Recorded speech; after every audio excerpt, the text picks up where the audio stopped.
Welcome to the Brutality Podcast, episode 5. In this episode, we sit down with Wyatt Shear, the vocalist of Belie, My Burial. We dig into some of the band's history, his transition from guitarist to vocalist, his new band Subcell, as well as reminisce about the MySpace days as one does.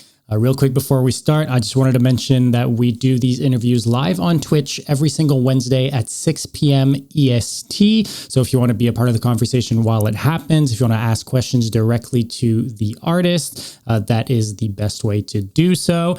We also have a Discord if you want to talk about deathcore and metalcore with other like-minded individuals, or if you just want to keep up with what we're doing, our upcoming guests and all that jazz. I'll leave links to both of those down below in the description. With that out of the way, please enjoy our conversation with Wyatt Shear.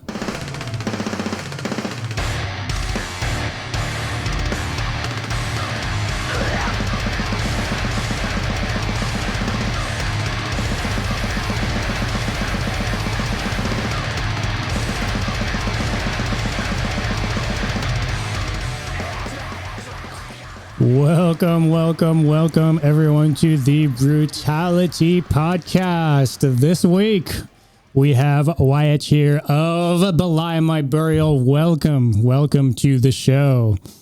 What's up, guys? I'm sorry for all the technical diffs. You are good, my man. You're good. How you doing? Good. Happy New Year. Happy New Year to everyone. Yeah. Happy New Year, man. Thank you for starting the year with us. It's awesome. For sure. Yeah. That's it. I was really stoked to do this. I rushed home from work and shit, so sorry if I was a little unprepared on my end. No, dude. you're good, dude. It's like for us, it's a different hassle with every single person we have on. Everyone has different setups. We try to make it as easy as possible. Well, you know, this shit happens. It's happy to report it's like that with most people. Yeah, we got it. We were listening to a few things earlier. I guess we obviously listened to the classic, the Finish Him, the classic song. How was I'd be curious specifically to talk to you about kind of, I guess, the early days of Belie, My Burial, because you were originally on guitar for the band. You eventually took up vocal duties. How were those early days? How did your role change, I guess, throughout all of that? I'm curious to hear you talk about that a bit. Well, we basically started the band like in sophomore year of high school. And it was kind of like the merging of two friend groups, Adam and Duck, Adam being the guitarist and Duck being the bass player. We were homies, but we weren't really tight until we got to high school. And Adam and Duck were already playing in like their first high school band. And basically like me and my entire, like everyone that I've been friends with since then, went to go see them play at like a house party. And like over time, we basically, you know, started hanging out more and we're talking about doing a band together. I kind of had a band, like my first high school band, kind of in the works pre-Belie. It was kind of like just like an emo band. And as like we were all getting into metalcore and like this is like 2004, 2005. So obviously like the early 2000s metalcore and like post-hardcore had found its way to us. We were like all getting really into that, and Adam, the guitar player, who was easily like way ahead of everyone else just with like musical ability, was like, yo, like I've been writing these like metalcore riffs and you know we should do something with it. And I kind of just like was like, all right, like let's assemble a band. Like let's try and find, you know, we can get Duck to play bass because he's starting to get into this stuff. We need to find a vocalist. Corey, who was the original singer, was in this awesome band at the time too called The Cadence. And Zach, the first Belie drummer who drummed on all the original stuff, he was in like a local high school that some of our friends ended up like jumping ship to. And basically it was just like all these like first like high school bands. We were all in these like different, you know, like our first bands. And then, but none of them were like really like heavy or metal or deathcore or whatever, metalcore. Yeah. Each in their own kind of pockets as well, I guess. Yeah, we were all just like figuring out how to play our instruments basically. And at the time, like Pittsburgh has always had like a really diverse scene. We have awesome punk bands. We've had awesome like emo bands and screamo bands, awesome post-hardcore bands, just straight up hardcore bands. Yeah. So like we all to this day still like a ton of different stuff. So we just all were like, yo, fuck it, let's make a metalcore band. And basically I kind of just like, grabbed Wells, grabbed Duck. I was like, we were kind of all coming together and going to these shows and just like socializing and meeting other bands. And eventually the pieces just kind of like fell into place locally. And we put together what would be known as like the original lineup. You guys didn't have like crazy amounts of lineup changes throughout the years though, compared to a lot of bands that were around for at least for what's available online. From what I can tell, it kind of seems like you guys really quickly changed drummers. Yeah, I had the vocalist lineup change, but then you guys kind of stuck to being 4 afterwards, maybe like fill-ins and stuff. But that was kind of always the core, right? Yeah, absolutely. That's like a really good way to put it, and it's like funny to think about because we had a lot of fill-ins. Touring drummers and like second guitarists. Mm-hmm. So, but for the most part, like Adam, our guitarist, and Duck, a bass player, and myself have played every single Belie show ever, So like the three of us are on every record, played every show, did every tour. And like, I'd say that, that's always been like the heart of the band is like the three of us. And it makes sense because we all lived really close to each other. Duck and Adam, like in middle school and like going into high school, were really already really good friends just from like skateboarding. And like their kind of crew and my crew were cool, but we really didn't become tight and start hanging out until basically we started doing Belie. So it really brought all of us together. And, those are my two best friends, like in the world, like love them to death. So I live with Adam. I mean, he's downstairs right now. So yeah, that's what's up. That's crazy, man. Like through roommates through music too. That can be a lot. It's been really great. I mean, we can talk about it later, but it's been really great for like working on some new stuff. Mm-hmm. So that's basically like the best part of living together is just getting to hang with your homie and work on music together. And that's been really cool. So stuff with that's kind of finally coming together. So I'm excited for everyone to hear that. So just put that out there now and let everyone know it's not Belie, it's post Belie. It's a new project. But if you like Belie, I think you'll be in for a real treat because, we've been working really hard just trying to get it right. And, we're a little older now, we have jobs and stuff. So I appreciate everyone's patience and, waiting for this new stuff, but I'm really, really, really excited about it. Yeah, Subcell is the name of the band, right? Yeah, for sure. Subcell Cult on Instagram. Definitely follow and keep your eyes peeled. We got some finally like new stuff coming, and like I said, it's awesome. I'm really excited to finally put it out there because we've been kind of tinkering with it, teaching ourselves how to do it. It's 100% self-produced. And we've basically been writing as we've been learning how to get it to sound the way we want it to. I think we're all excited, to be honest, and it's understandable, right? Like when people in bands like grow up and they have other responsibility, you don't necessarily expect them to first come back with anything or to do something. Like it would be kind of weird to expect the same thing, like the exact same, like it doesn't make any sense. Like people are changing, you have like it can be a bit similar maybe in some ways, but like I feel like what's exciting is to see now where you guys are at and with all this experience and what you like and the different influences that you have. I think that's the interesting thing. Like there's always people kind of wanting the exact same thing you did back then, but it doesn't. Well, you make probably lived through that a bit with Belie My Burial altogether, right? Because Belie My Burial has morphed and changed throughout the years, right? Like from the early like demo days, and I think I would consider, I guess, the self-titled EP to be a pretty big pivot, I guess, in I guess musical style. Obviously there's different vocals, but I think definitely musically it was taken in a whole other direction. Was that super like planned? Like, was that just something that happened? Like when that whole transition happened, I guess? I think what it really comes down to is it's like you can look at it in like two like major factors. One would be that basically you can like watch all of us grow up through the time of Belie. Like I break it down into like two eras, like what I would call like the Corey era or like the OG era, which would be 2005 to 2000, I think, 2000, maybe end of 2004, 2005 to end of 2007. And then we kind of took like the beginning of 2008 off.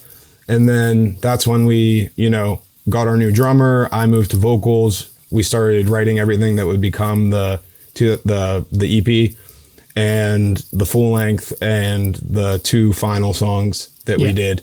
So you can literally like watch us like figure our shit out in kind of like, not as just like a band, but like individually, like, when I moved to vocals, it really allowed Wells to like step into the driver's seat, and like just knowing him as one of my best friends and just playing music with him for so long.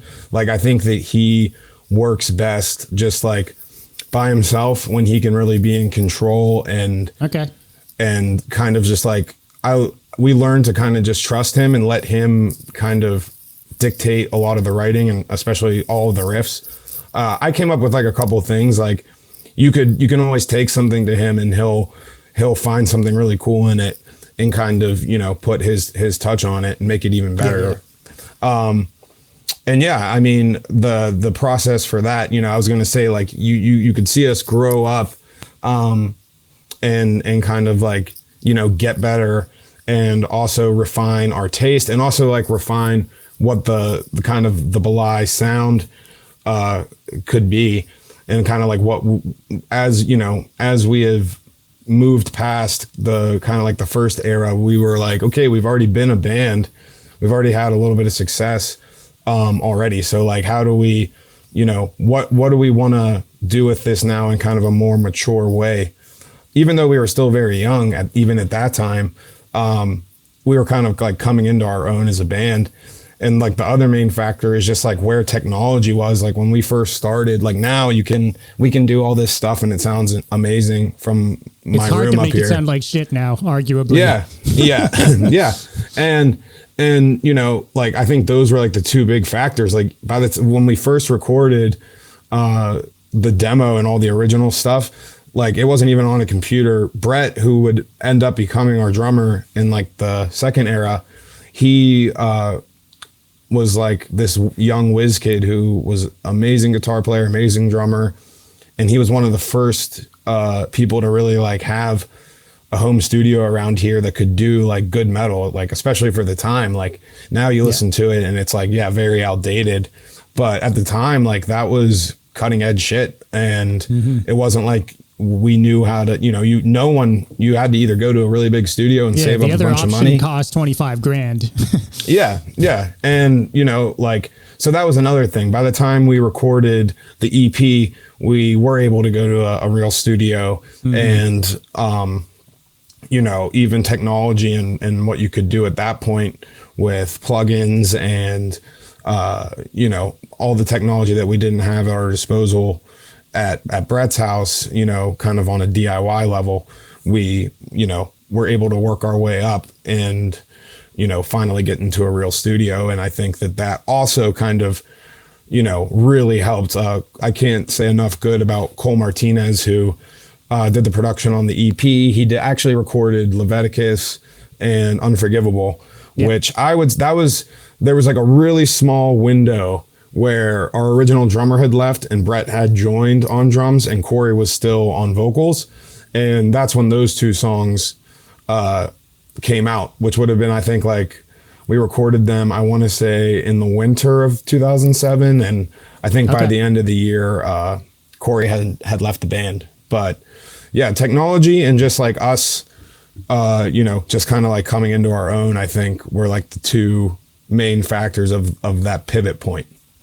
To your point, that the production on that EP is really fucking awesome. I love how that album sounds. It's sure, like musically it's different in itself, but I think the production really does adds something different to what we were used to hearing at that time, particularly when it came to like heavy, you know, it's a blend, I guess, between deathcore and metalcore, however you want to call it, but we didn't really have that sort of a mix, and it really made it sound like I don't know, it's like super compressed. It's really in your face. Like it made it sound heavy as fuck.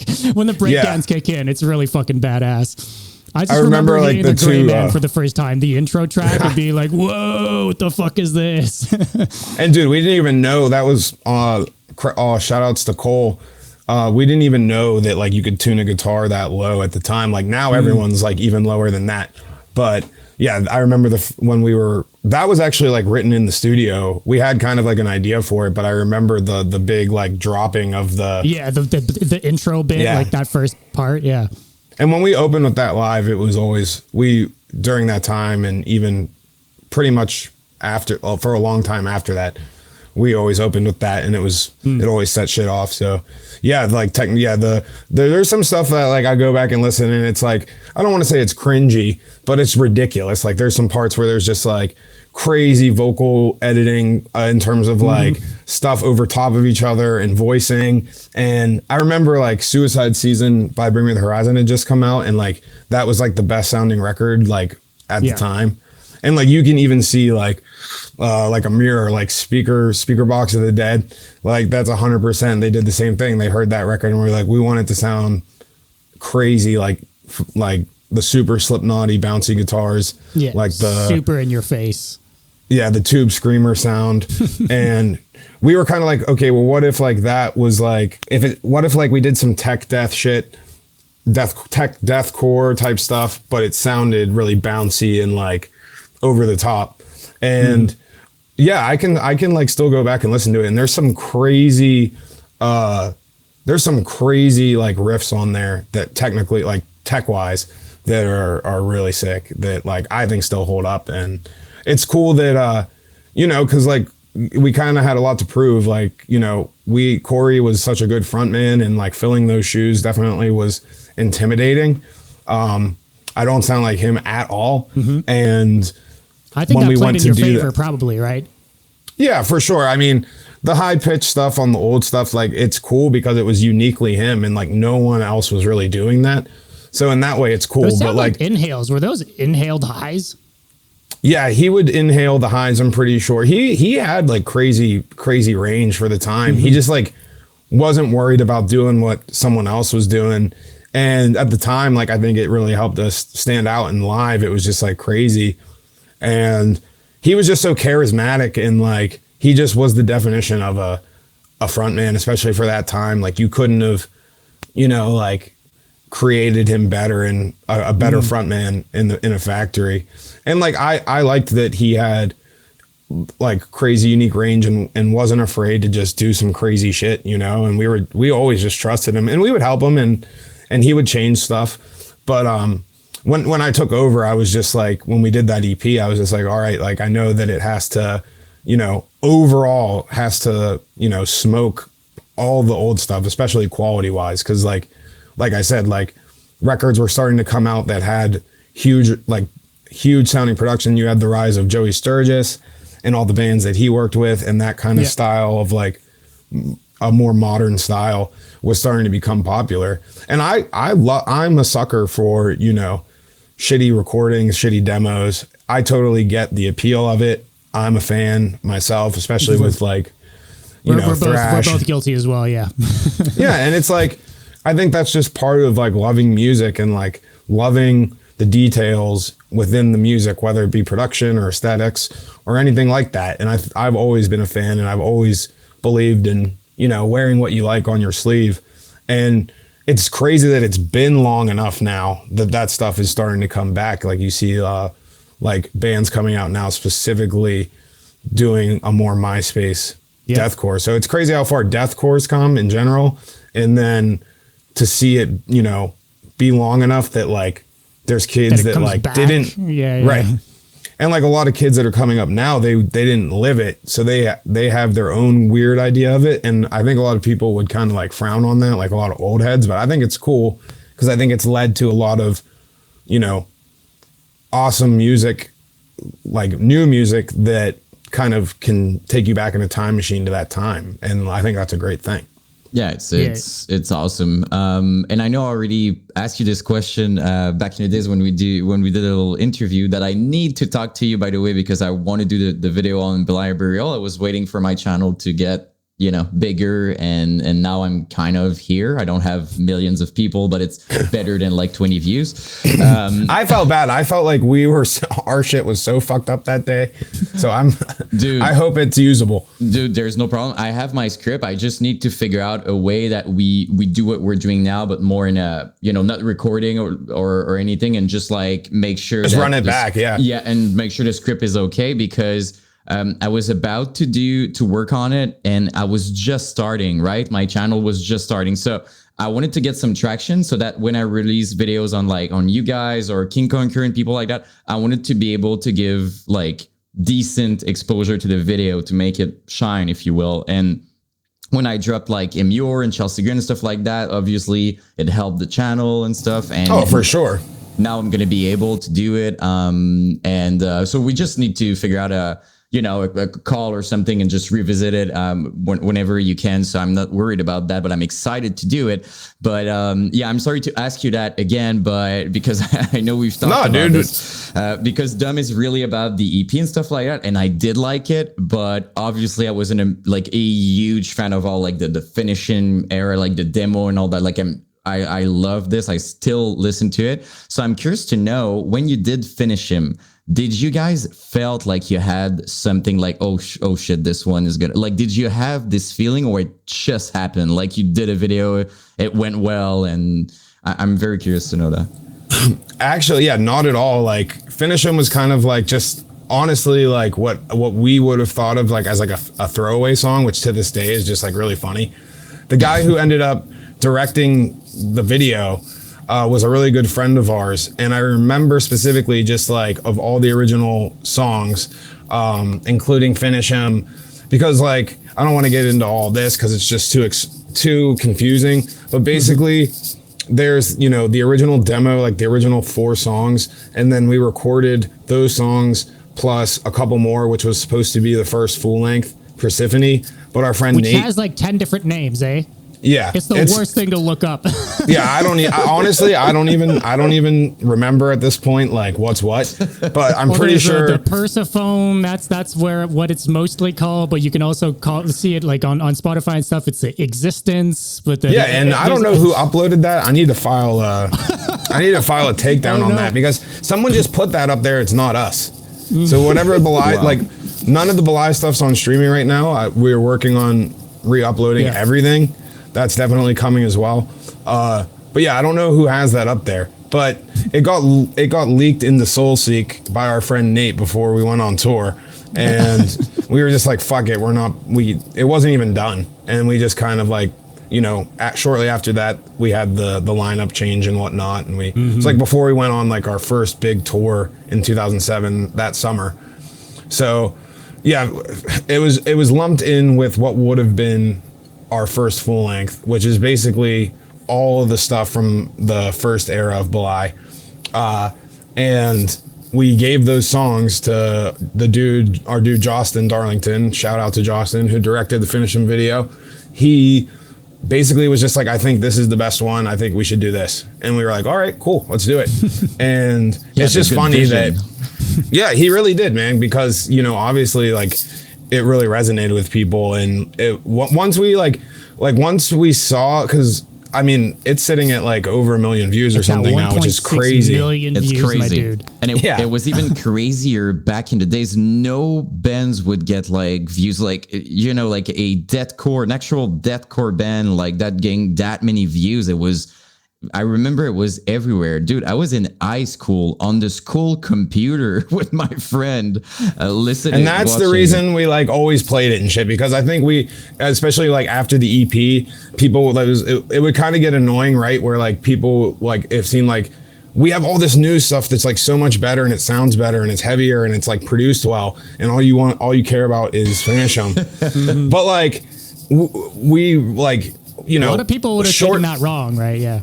Yeah, and like I think they can get their heads around it, you know, as like if you put yourself in our shoes where, you know, you're trying to work you know, towards the future and you're trying to be, you know, trying to get over and be accepted on your new stuff and what you would think is your best stuff. You know, I think it's easy for someone to wrap their head around, but I quickly had the foresight of being like, this is our biggest song, like people are covering it in other countries, like, because like the video with the views and stuff, I feel like we didn't even really realize like it had been doing so crazy, and it kind of like came out of nowhere to us, like us discovering that, or like we just weren't checking it.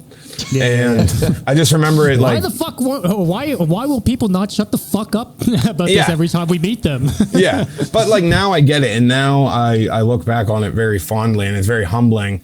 Like Yan said, to like think someone was listening to on a bus so far from here, like, and it stuck with them, and now we're doing this podcast. Like that's really what this shit is all about. So, you know, it's funny that it worked out that way, but it was just like the right thing at the right time. And, you know, I'm glad that, you know, so many people, you know, it reached so many people, especially if that's how you found, like, I'm sure that was how so many people like found out about us, or, you know, that was the first Belie song that they heard. So I think that's cool as shit. Yeah, for me, my experience, like as a kid, like I was young, right? But like when I like probably close to your guys' age, that's the crazy thing. But like when I saw the video, for me, it's still today considered like an iconic classic video, as it looks like. It's by the way, on my channel, a lot of people have said, can you do Belie My Burial? Like a lot of people are like actually requesting it out of nowhere on other bands and stuff like that. So you guys are being recognized. I'm not saying not on because of that video, but I feel like for a lot of people, it was the introduction. And for me, who really loves the raw shit, you know, I still love the Chelsea Green EP or whatever. We can't really see it, but I love when it's raw and whatever. So when I heard Finish Him, it's a different version in the video than the demo, right? Yeah, I think that it's like a little bit spruced up. Yeah, okay, there you go. But the rough demo version, I put it in my car and I was like, oh my God. Like I really, really loved it. But that being said, I think you guys did something that's almost impossible for a band. When you lose a vocalist, it's one of the worst thing for a band, because like it's very difficult to like rebuild your image. And you guys came back, and we've watched the video today, and I terrible with names, but Paper Idols. Yeah, there you go. And I do remember that popping off on YouTube and be so stoked to be like, oh my God, okay, Belie My Burial are actually back. I wasn't upset. It was very different. It was as good, but to me, in my ears, it was way more like just like technical. I saw you more as a monster structured Valve Maya mash, like more in that vein of like bouncy, sick riffs and stuff like. So I do love the EP, but it's kind of just a switch in your brain of like, okay, it's this, it's different. They moved on, but to pick up the mic like that and to step up from your instrument and go out of your comfort zone, knowing that you had like, it's a good friend of yours, he's a good vocalist, and do that. Most of the band, and Dom is going to agree with me on that, I'm sure, but most of the band who did try to do that, it almost never works. Like almost never, like it just, people are just complaining and just like, and I'm not saying no one did. I can think of way more examples that it tanked than the opposite. There you go. Sure. Like it's super rare, and you guys just came back and you did well, like decent view, great image. I'm sure still people were like happy in the shows and stuff like that. Like to me, you kind of did the impossible there. And I feel like now you're also being recognized for, I could be wrong, but I think it's part of the reason why people, consider you guys as you did a lot in the scene and stuff. I think it's part of it. It's not only the finish him video. Sure, it was cool, but I think this part is also extremely important. And I'm sure Dom obviously is going to agree with me on this one, but like we were talking about that, earlier. So, but I think it's awesome what you did. And it's scary to do that. I think as to step up and to take it's scary to do that. You don't know what the fans are going to think. You're probably self-conscious about, your performance and what you do, especially when you're super different. But I'm sure you got great reaction because as we were re-listening, I was like, those vocals are sick, like you should, like, I understand why you want another set of unique vocals, might I add, right? Like to contrast with Corey, right? Like Corey had his own thing and it was super different compared to whatever else was going on in the scene at that time. But I think you also brought something completely different to what was that like metalcore, deathcore sound. I really appreciate that a lot. And I couldn't have done it. Like, honestly, me going to vocals, I feel like it was just like a necessity. Like, it was like we already knew that we were going to have to find another drummer, and we knew that, we could get away with having one guitar. And I was like, okay, I'll just move to vocals. Let's find a drummer, and it's taken care of. Mm-hmm. And so it was honestly more just like out of like, honestly, just necessity of like, we need to keep the band going.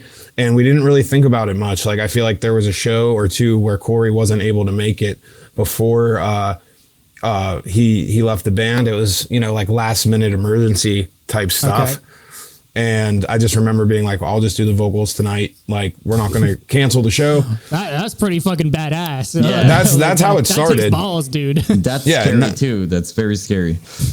Yeah. I mean, it would be like, a school night or something, and we'd have to drive like in two separate cars. Like, I do remember like making shows happen in high school was like a crazy thing. And we didn't have a van at the time.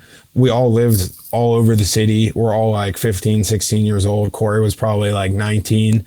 And, every show was a lot of work.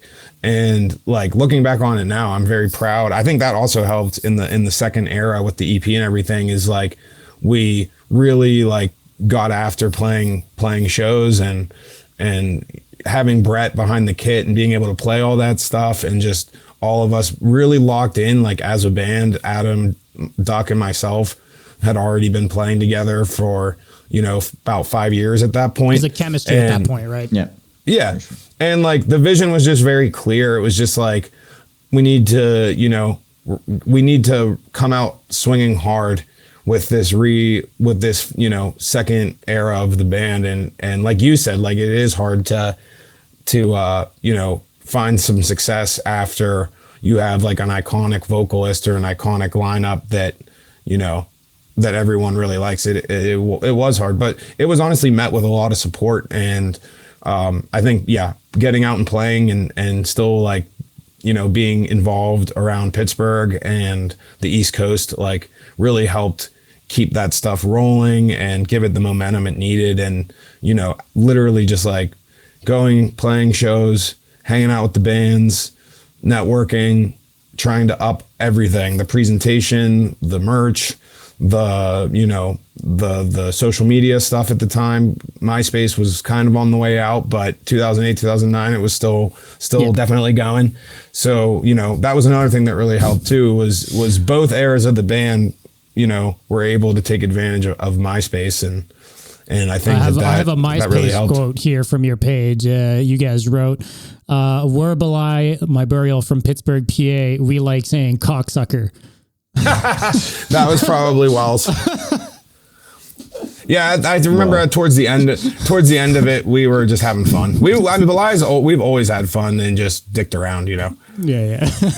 Yeah, and I know, Dom, you're gonna have some question, but while we were talking about it, I'm kind of curious to know how different was the experience to do a second video. Like, you did the finishing video, but it was like, you know, way after when you did the second one, right? So how was the experience, like when you got there and, you know, it was you on the vocals, like filming, like you knew you know, it would be different. Like how did you feel filming another video, kind of announcing you guys, like your new era, and just like showing it? Like, do you recall how you felt? Or, well, our friend Justin, who did both music videos for us, he was super instrumental, especially in this time. He was managing for you guys, right? Like, yeah, he wasn't like an official manager. He just was like really savvy and really ahead of the time with a lot of social media stuff, and kind of just was, you know, very talented with multimedia. And he was amazing at like hustling and getting, you know, really awesome cameras for us, borrowing cameras. And, you know, he just was on another level when it came to, you know, marketing and like management. And basically he was just our homie who was like, yo, like, let me do these videos for you. And was, you know, he helped us put together a press kit and stuff. Good homie to have. Yeah. Yeah, I mean, dude, he is the man.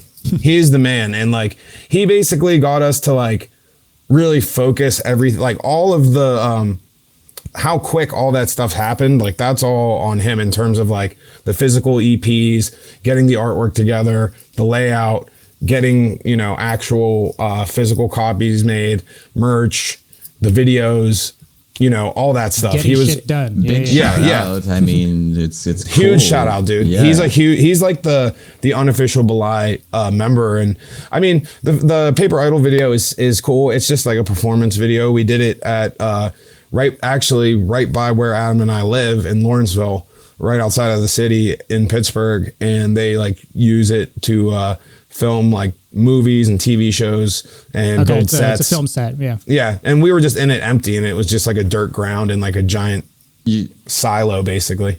Like watching it today, and I don't mean that as a comparison, like an official one or whatever, but it reminded me of, you know, those kinds of video with like asking Exandria. It's like there's either like rain or like super intense or just like performing, but it's still cool. It kind of gave me that. It's super high energy. So yeah, there's some really cool slow mo and right? Yeah. It was some really awesome slow motion. Professional. Like, there's not a single place where Belie My Burial looks just, you know what I mean? They always looked professional, even, you know, finish him and stuff like that. It's cool that you know, because some bands obviously did some videos that, you know, homemade stuff sometimes and stuff, and it's okay, but like, it's cool to see that, you know, you guys, even if you were young and you still took it seriously, and especially when you did the EP, and hearing you talk about right now how conscious you were that the new phase was super important, like the new step was super important. Most people don't even notice these things. They're just like, okay, we're gonna do an album. Like, you guys realized that it was like a step and you needed to do it properly, and you were thinking like you had a long-term vision, which honestly is pretty rare because most people are just doing whatever the hell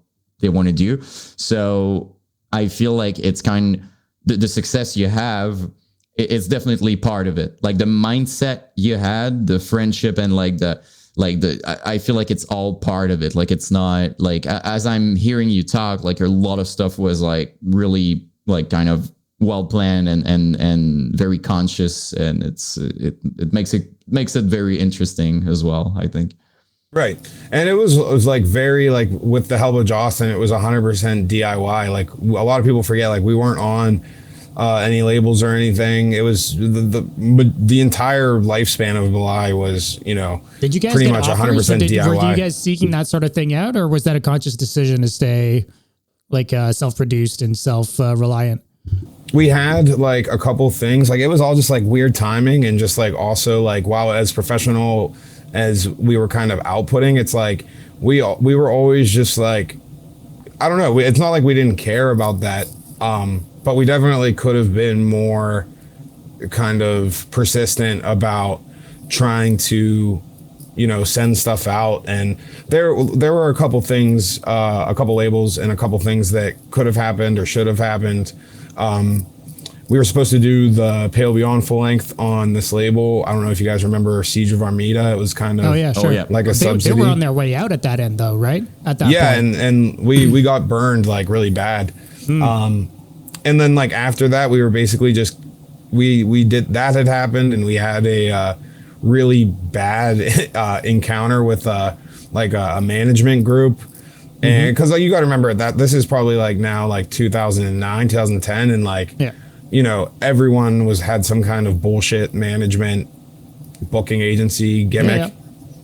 And like I don't know, like a lot of the people that we in those positions, we just kind of like saw right through it, and we were just like, we're too like inconsistent and crazy to like have someone telling us what to do, or someone worried, like all the kind of cliche things that you hear about labels. And like looking back, like, you obviously sacrifice kind of like touring and kind of just like, who knows if we would have been sometimes. It's never a guarantee, right? It's never a guarantee, but I will say that we've been able to keep all the rights and, still That's be awesome. able to do whatever we want with Belie. And to me, that we made the right decision when it comes to that. And I think it's cool that we're kind of like a cult favorite. And, a lot of my favorite movies are awesome, but, didn't have a huge budget, didn't have a huge wide release, didn't, Makes it cooler in a way, honestly. Yeah. And like, like I said, it's a double-edged sword, right? Like I would have loved to have gone on tour with, Despised Icon or Animosity and gone to California or gone to the UK or what have you, or had our CDs in fucking FYE or whatever. But at the same time, it's a lot cooler to be able to, as an example, like the vinyl that we put out, like we were able to be in full control of that. We owned all the rights. We were able to help out that label as their first release. And, obviously still be able to make a little bit of money to put in our pocket without having to worry about some label or anything. Right? Yeah. Crazy, dude. Out of curiosity, also, when you took over, Sold out, when you took over, did the vocals and stuff like that, did it ever happen that like Corey would just join you on stage for one song, or just like go back on? Like, did it ever? Sometimes it did happen. There's footage of it on YouTube. I I've think. seen a video I think yesterday. But yeah. Oh yeah, you're right. It was very cool. We did finish them together after I had, after he had been out of the band for quite some time. He had actually been doing some other projects at that time, so he was kind of around and kicking still while we were doing our thing. And I actually just talked to him the other day. He's doing great. Awesome. And we're supposed to hang out, so I'd really love to catch up with him, and I know the rest of the guys would too. So he's busting his ass. He's getting jacked. He's in the gym. Okay. And, that's cool. Yeah, I'm definitely gonna make sure he gets to see this, and you guys definitely should get a hold of him and have him on sometime, because I know he'd love to do it. I would really like you said, he's like seemed like a great person. Like I don't even know the guy, and just like what was the what I could feel, just he seemed like a genuine cool person, like no rock star, whatever. No, like dude. Just super cool. So he was about as real as it gets, man. And he was, he'd do anything for anyone. And when it was time to go, and when he was in the van and we were playing shows and traveling, and especially when we were on stage, like he gave it his all, and he was always very just laughing his ass off. And like, those are my fondest memories of just like how much fun we had together. And, like, it was kind of like, I think when he first joined, he wasn't sure how it was going to go, because he had already had some success with his first band. And I think we kind of like won him over pretty quickly, and all started to really like become very close. And, I those early years are like, that basically taught me how to do everything in terms of being in a band and traveling and meeting people. And I still have, friends to this day that I met or played with that we played with back in the day, or, you know, that I would consider like Belie homies that, you know, I wouldn't have met if not for that. Who knows? But yeah, I mean, he would be great on here, and you guys, I'll definitely, you know, after the podcast or whatever, I'll try and see if I can help set that up.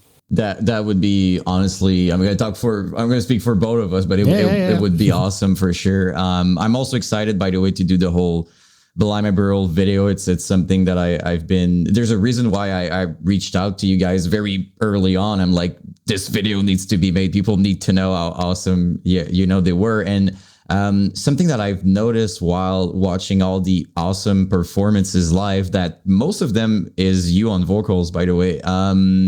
Like super nice venue, like the small, like packed venue. I'm looking at the fans reacting and stuff like that. And I could be wrong, but I don't know if you remember how the Elysia fans were crazy live. You kind of had that as a band. Like I'm looking at it. People seem to be really, like, you start the intro, people like, do you recall like most shows people would go crazy for Belie? Because it seems like you had like even back then, a cult following, like people just wanted to go crazy. Is this just like an impression, or like it really? Oh, we had crazy mosh for sure. I mean, that's something that, that was just there from the beginning. It's just like Pittsburgh, Ohio, crazy mosh, like always will have crazy mosh, always has. So, you know, we were just lucky to be like from angry towns where people just were supportive and just were like wanted to go off. And I think that, you know, we tried to not play Pittsburgh like too much. So when we did play, I feel like it was more special, and like people were really excited to see us. And like I actually hung out with Duck the night before New Year's, our bass player, and really excited to actually like talk about this. Like, it's pretty crazy that the timing, you guys are going to be stoked as fuck. But so Duck used to always carry around this like little DV camera to shows, and like he'd go skateboarding with it, and we'd take it to like the studio. And like recently his mom found all the tapes, and she sent them to this company that digitalized everything. And he was showing me this shit, dude, and there's like, it's mostly Corey era stuff, and there's like shit from 2005, shit like no one's ever seen the shit. I haven't even seen the shit, because it would be like he'd film it and put it away, and we never think about it. Do you even know how happy it makes me right now? Like, I strive for this. Like, that's the whole reason I'm doing my channel, is for these live performances, showing the early days what you guys have gone through. Just wait, bro. It's crazy. It's gonna be insane. We're gonna make it. You know, I don't want to put a time frame on it, because like that's something Belie always did. We'd be like, oh, we got this coming, and then we fuck it up. So I don't want to say, you know, a time frame or anything, but the plan and announcing it here will hopefully put it into reality, is to make like a really cool edit. Like it's crazy watching it, because it's like I'm super, like we're all so skinny, like we're all exactly the same, which is also crazy. It's like so long ago, but it's not at the same time, that it's like at this point in my life now, it was just like, it was crazy. It was like watching like our own like CKY, because it would be like us playing and then type thing. Yeah, it'd be like a whole set or a whole song or a whole couple songs, and then skateboarding, and then just like us fucking around. So the goal is, I talked to Duck, we're gonna try and make a really cool edit, maybe a DVD of that. Oh my God. I'm actually gonna wait. I'll be honest, before doing the Belie Burial, I have to wait. You know, it's going to be so much better with all this footage. Like, I think it's for sure waiting and then releasing it. People are going to be crazy about that, because this footage, no one, you know, like no one has it. So to release it with like these awesome shows and bring people back in time, that's the absolute biggest, to me, the biggest value you can add to a video. So it's super cool. Like it's worth waiting, like really. It's awesome. And there's like crazy mosh in it, and it looks old, and like for everyone that likes that, that's still the sound, you can still hear it like pretty good.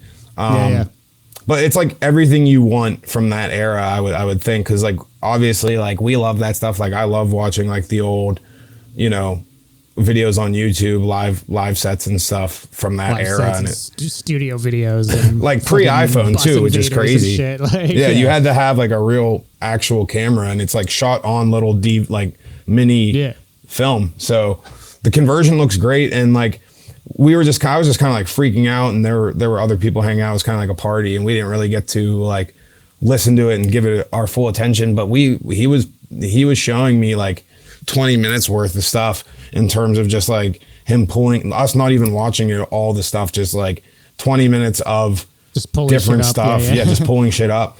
So we're gonna all hang out and hopefully like watch that and do something with it. But like, yeah, maybe we could work out like a premiere or something, because I want to make it available. I want to make it a physical thing first. It's like a cool thing that you can, kind of also going back to that era of like, oh, it's a DVD. Like we love having something band physical, DVDs. Yeah, I'm actually buying it the second you make it. We got you, bro. Dude, I live like it was the 2000. I don't want to go on a tangent. Dumb knows like I could talk for 15 hours. But I have 2 DVDs here. I have the box set of like The Office, Parks and Rec. I watch everything on DVDs, and I have an original Xbox. I live like it was 2002 right now. There's a reason why I'm doing a channel that I go back in time. So having you guys DVD, oh my God, like there's really something about that. I'm so nostalgic as a person. Do you miss renting movies? Like my God, yeah. Oh my God, it was so cool. You go with people. It was a whole event. Now people are they're on Netflix and they're like, "You want to watch this? I don't care." People are on their phone. Back in the days, it was like an event. We're going to rent some movies, or we're going to do something. It was so awesome. I miss that very much. Those days. I grew up on fucking band DVDs and shit. I remember watching the fucking Black Dahlia murder that's one DVDs. Of the best. Like, dude, it was like I would watch that on repeat. Like it would stop, and I'd like we'd put it back on right away. Like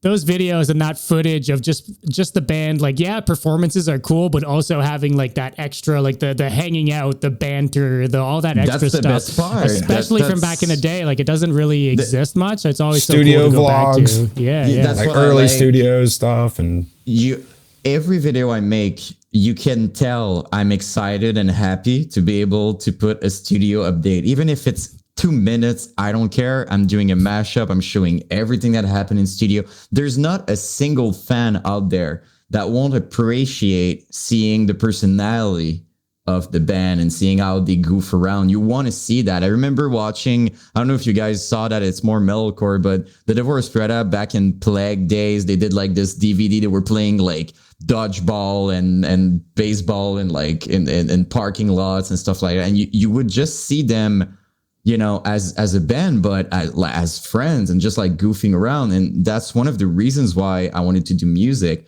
And I don't know, I think DVD was a thing. Like, I don't see that essence anymore. Oh no, everything really. Just gets uploaded to YouTube now, right? Like it's not, there's no, and especially with like MySpace at the time, like I think that was cool. Like I think that social media in a way, it's like, it gives you, people almost have too much access to their favorite bands, and I think that it kind of takes away from some of the mystique and like the mystery or just like the unknown.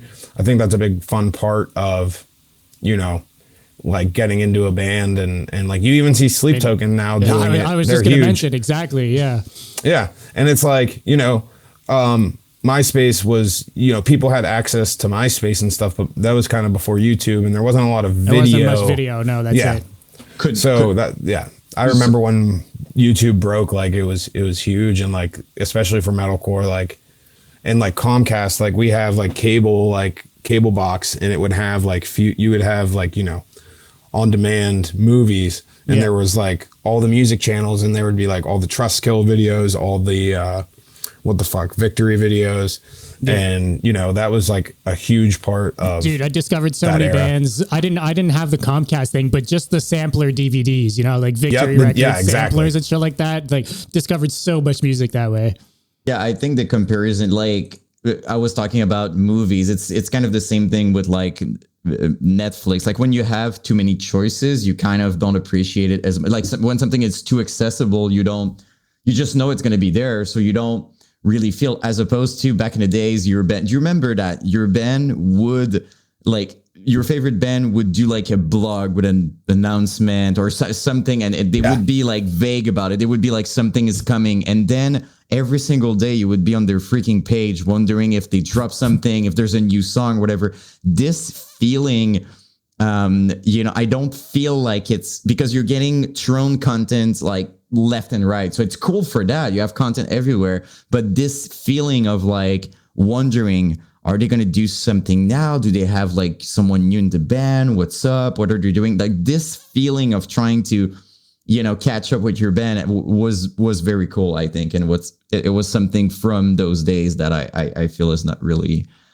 there anymore. But I'm very grateful we got to live that. It was very special.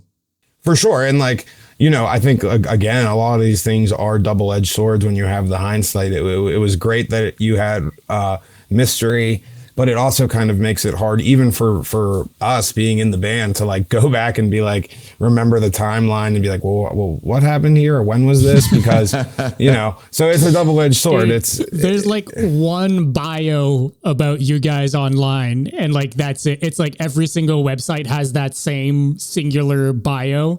There's like nothing about you guys online. It's absolutely insane. I pieced a few things together through like Wayback Machine and stuff, but it was just like, what the fuck?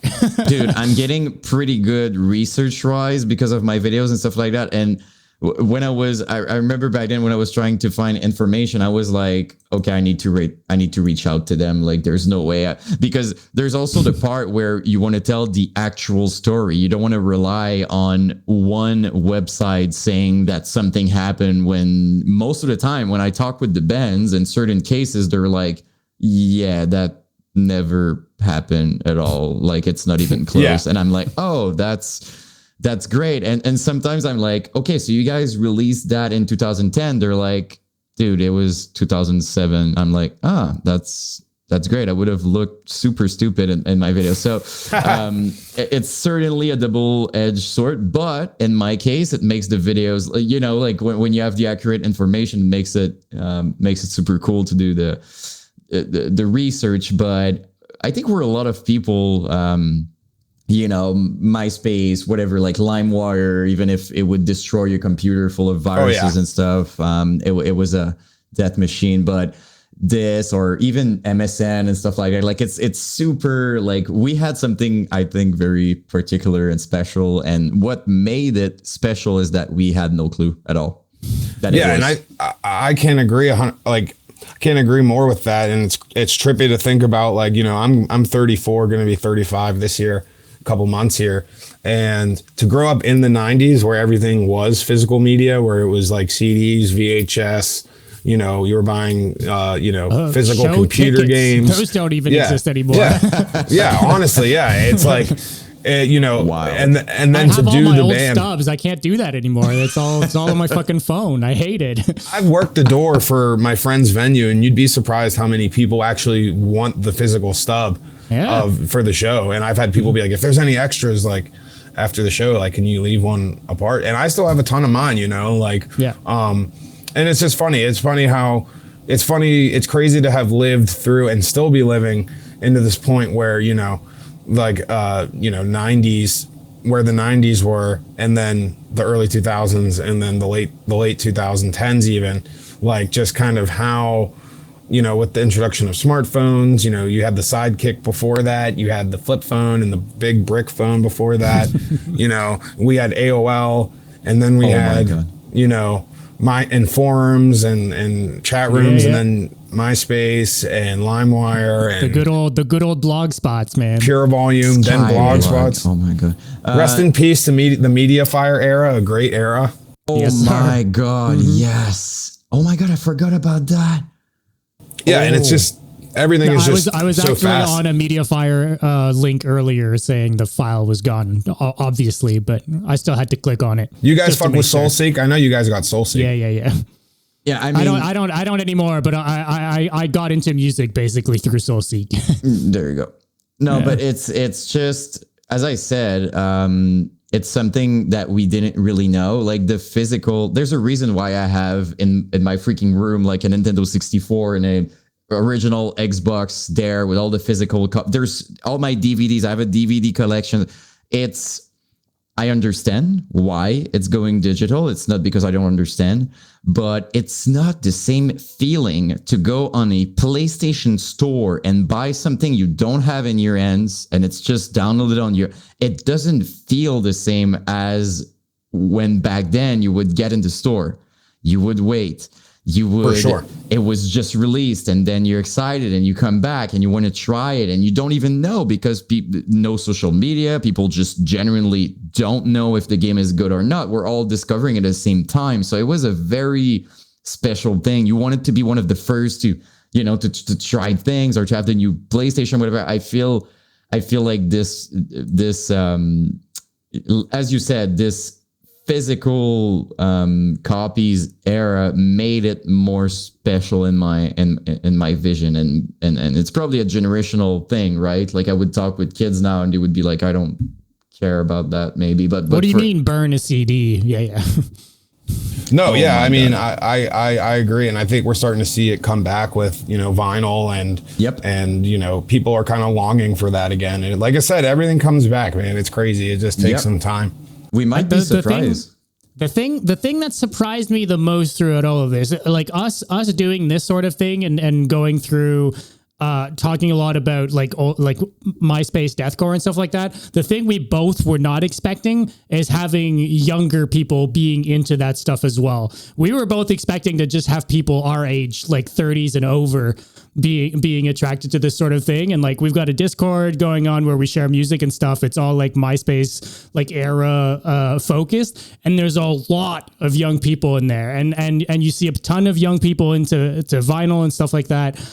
It's cool. It's super cool to see. It's just, it was surprising to me when we started digging into it. Yeah. At all. Like I really thought actually it would be us or older. That's it. Yeah. Like I really thought it would be it. Like, and it's a great surprise. Like this year on my channel, seeing comments from young people saying, "Hey, I discovered metal not too long ago. It's cool to learn about these bands. MySpace seemed cool." I'm like, what? Like it's mind blowing to me. Like I thought that the new generation would see MySpace as just this old, like old thing that is gone, and they see it as the golden era. Like they know and they can feel it, and you see bands trying to recreate it. It's wild. It's really special. I do want to talk to you about Subcell. Talk to me about what's going on there. Who's involved in that? What's this all about? So this is basically what I would describe as our post Belie project, and we are basically just picking up where we left off. Adam and I have been doing it all DIY here at the house.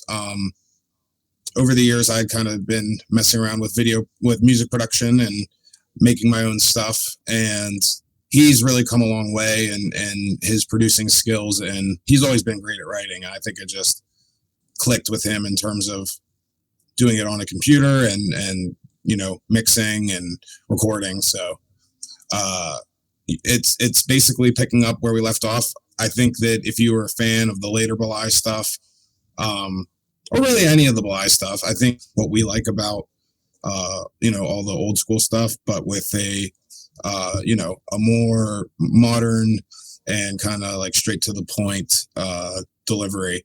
It's really groovy. It's heavy as shit. I'm still doing the vocals. Adam is still writing all the guitars, writing everything really. And the end goal is to eventually put a real band around it. Yeah. So for now, you just focused on writing the music, the two of you, and then have bring some people in afterwards. Yeah, the goal would be to still have Duck join us on bass, and we have a couple homies in mind that could potentially play drums for us. So just a studio project. If it ends up even just being just that, I think we'd still both be very happy with it, just in terms of having a creative output, having something for me and him to still do together. But obviously I think we'd much rather be able to do play live with these songs, and I'm sure just the fun you guys are having together, it's all worth it. Exactly. And we're a little bit older now, and we're all doing a lot of other things. I've been playing in a hardcore band called Pain Clinic from Pittsburgh. We got to play This Is Hardcore this year. Contentment is a band I've been doing some awesome like death metal, hardcore type vibe. They've been a band for a while, and they had a singer quit and asked me to do it. So we're working on new stuff as well. So even while that was happening, we've always, especially Adam and I have always been working at trying to get new stuff that kind of fits in that Belie umbrella, or picking up where we left off, just as friends making music together. And I think that when this stuff sees the light of day, everyone who's been very patient and cool about how long it's taken us, hopefully really stoked it comes out, and gonna put our best foot forward. Again, it's still 100% DIY, and I wouldn't change that for the world. And I think having a really good punk and hardcore scene here in Pittsburgh and coming up, going to those shows and meeting those people in those bands kind of really instilled in us a DIY mindset, which especially in the early days definitely really helped Belie kind of break through and grind.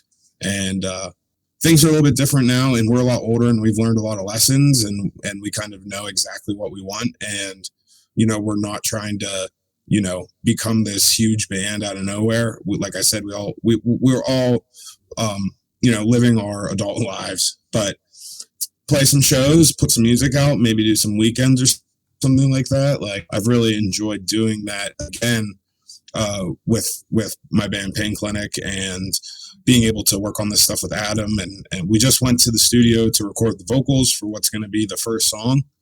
So things are really, that's the final step. So, it's hard, man. It's hard when you have friends and girlfriends and, a job and responsibilities. You have to really be good at balancing your time.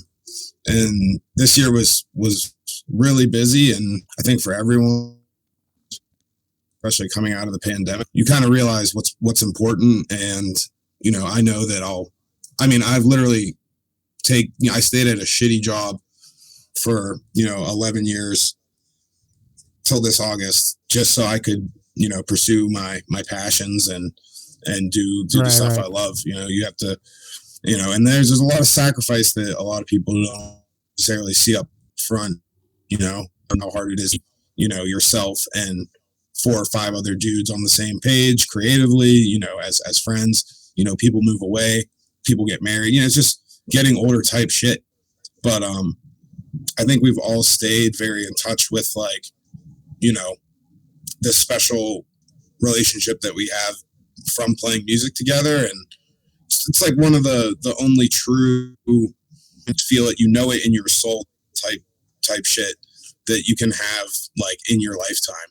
So I think that now we while we all are still balancing a lot of things, now that we have some stability, we are able to put some more focus into this. And it's great that it's still on our terms, and I wouldn't have it any other way in terms of doing it ourselves. That's awesome, man. I'm super, super fucking excited to hear it, man. I can't wait to see what you guys come up with.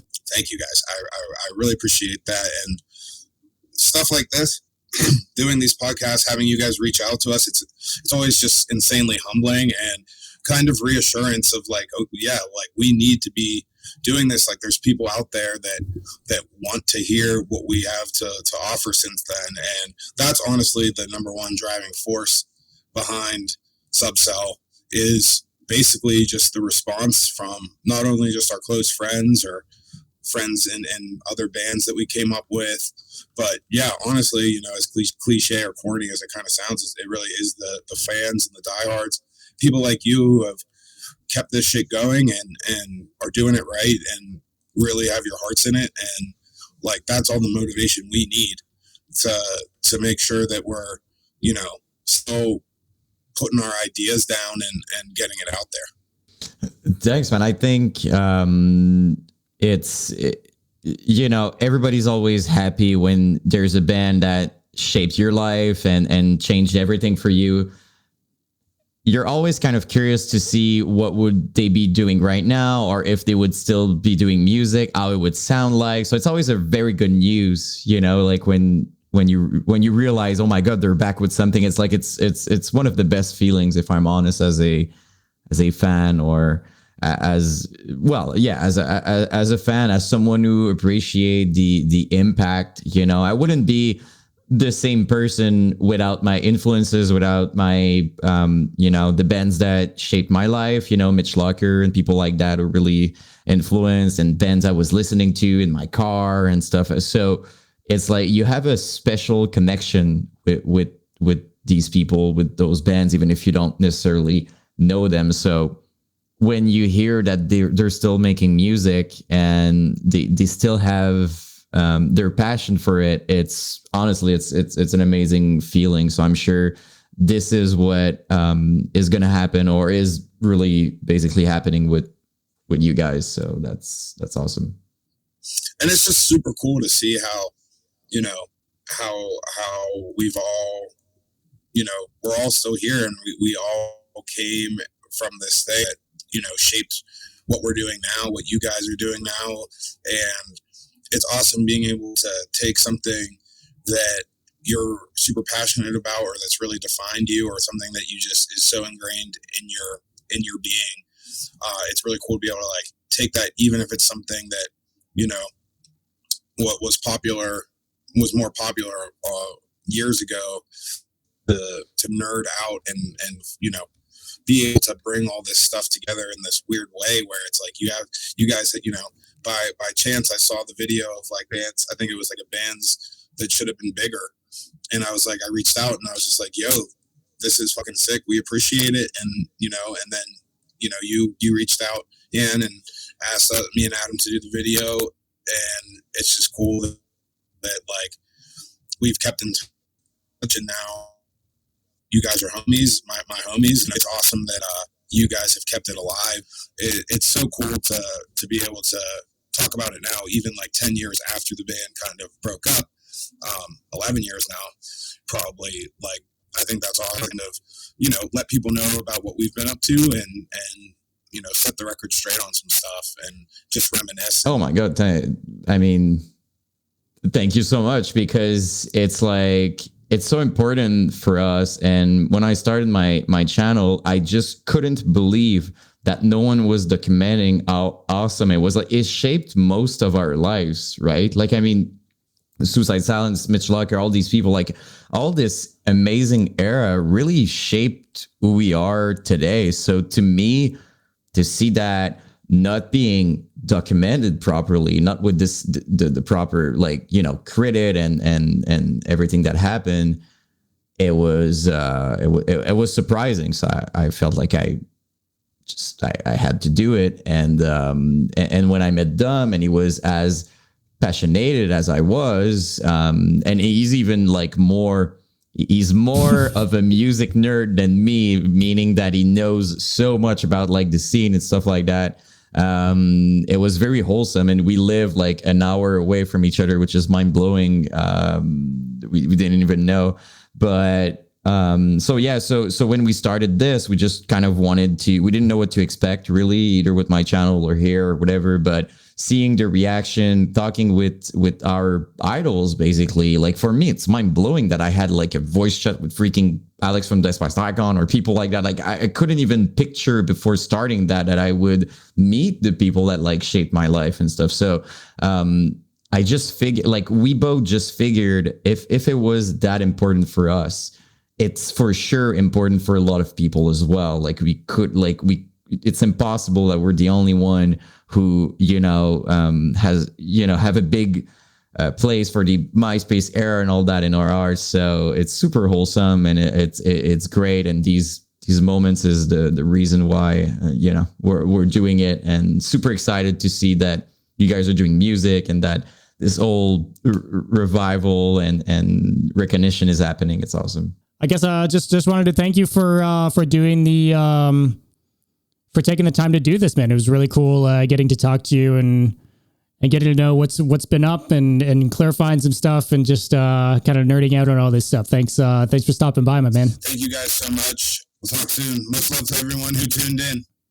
Thanks, Later. man. All right. Thank you. Talk to you soon, man.